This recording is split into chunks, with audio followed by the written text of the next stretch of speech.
constitutionally, reform is going to need to be radical in a number of areas.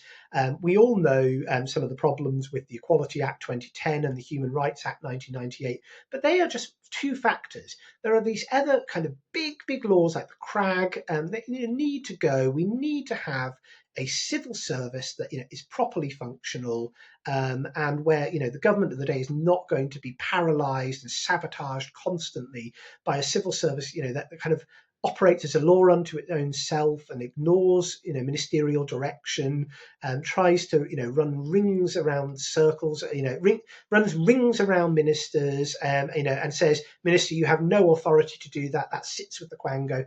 We need to clarify quickly who is in charge, who governs Britain, as the famous book by I believe Anthony Sampson set out. Who runs Britain, who governs us?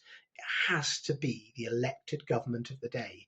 Now, look, one thing I will say, by the way, is I don't have a problem when I talk about the elected government of the day. Responsible party government doesn't just mean MPs. You can have peers.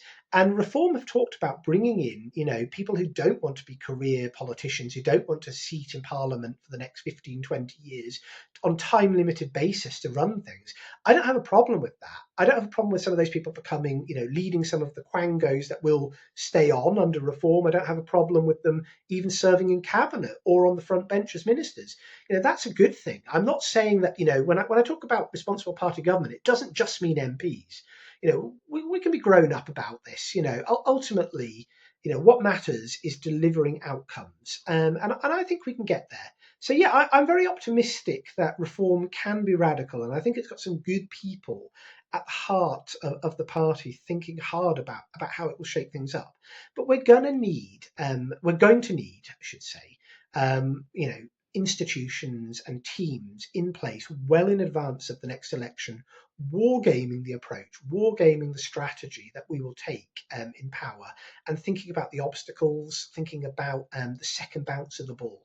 All of that matters. It's the only way we're going to achieve anything.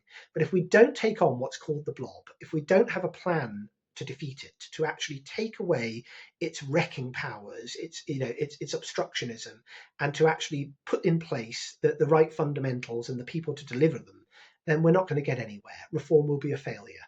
Reform will only succeed if it's got the confidence to live up to its name and reform the structures of the British government.